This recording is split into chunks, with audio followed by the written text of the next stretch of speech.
নমস্কাৰ মাননীয় অধ্যক্ষ মহোদয় আৰু মহামান্য মহোদয় শুনিছোঁ বজাৰত বোলে জুই লাগিছে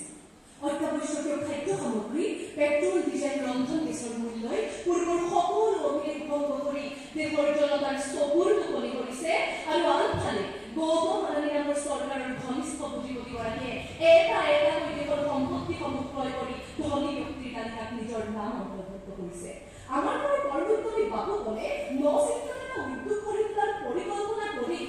চৰকাৰৰ পৰা ঋণ বিচাৰি নাপায় আজিও নিজকে নিবনুৱা বুলি চিনাকি দিছে আৰু আনফালে কেৱল মাত্ৰ চৰকাৰৰ ঘনিষ্ঠ হোৱাৰ কাৰণে একাংশ পুঁজিপতিৰ হাজাৰ কোটি টকাৰ ঋণ চৰকাৰে মাফ কৰি দিছে। গতিকে তেনে প্ৰেক্ষাপটত দেশৰ উদ্যমী যুৱচামৰ নতুন চিন্তা আৰু উদ্ভাৱনী শক্তিক সম্পূৰ্ণৰূপে আওকাণ কৰি নিজৰ ৰাজনৈতিক মুনাফা লাভৰ কাৰণেই কেৱল এচাম পুঁজিপতিৰ হাতত দেশৰ অৰ্থনীতি পুঞ্জীভূত কৰাটোৱে যে দেশৰ বৰ্ধিত নিবনুৱা আৰু আকাশলংঘী মূল্য বৃদ্ধিৰ মূল কাৰণ সেই কথা অনুভৱ কৰি আজি উপস্থাপিত বিভাগখন সমৰ্থন জনাই চৰকাৰী পক্ষৰ আসন গ্ৰহণ কৰিছো। মাননীয় অধ্যক্ষ মহোদয় দেশৰ লাখ লাখ নিবনুৱাৰ সংস্থাপন পোৱাৰ সপোন সেইদিনাই খালি চলোৱাৰ হৈ গৈছিল যিদিনা 2 কোটি সংস্থাপন সৃষ্টি কৰিম বুলি কৈ শাসনৰ বাতৰি কাকতত পোৱা প্ৰধানমন্ত্ৰীগৰাকীয়ে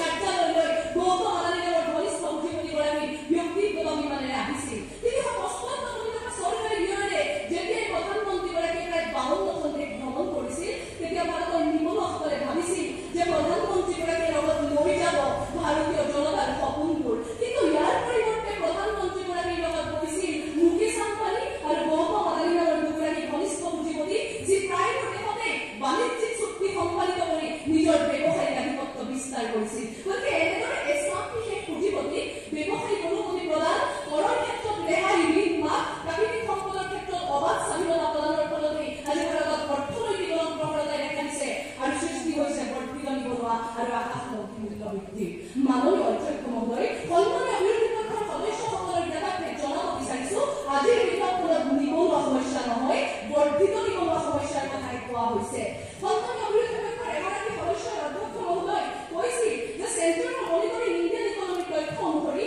ভাৰতবৰ্ষত নিবনুৱাৰ বৰ্ধিত হাৰ হৈছে 7.9%। তেওঁ জ্ঞাতাৰ্থে জনাব বিচাৰিছো যদিহে এই হাৰ নিয়ন্ত্ৰণ কৰিবলৈ হয় তেতিয়াহ'লে বিশ্ব বেংকৰ তথ্য অনুসৰি চৰকাৰে বাৰ্ষিক 80 লাখ চাকৰি সৃষ্টি কৰিব লাগিব, কিন্তু ইয়াৰ পৰিৱৰ্তে চৰকাৰখনে সৃষ্টি কৰিছে ক্ৰনিক এপিডেমিক অৰ্থাৎ সাধাৰণ অৰ্থত ঘনিষ্ঠতাৰ ভিত্তিৰে পুঁজিবাদৰ, যাৰ পৰিপ্ৰেক্ষিতত আজি বজাৰৰ প্ৰতিযোগিতা নোহোৱা হৈছে আৰু এচাম পুঁজিপতিয়ে একচেটিয়া আধিপত্য বিস্তাৰ কৰি নতুন উদ্ভাৱনী শক্তিক সম্পূৰ্ণৰূপে নস্যাৎ কৰাৰ ফলতে কৰ্মসংস্থাপনৰ সকলোবোৰ পথ ৰুদ্ধ হৈ পৰিছে।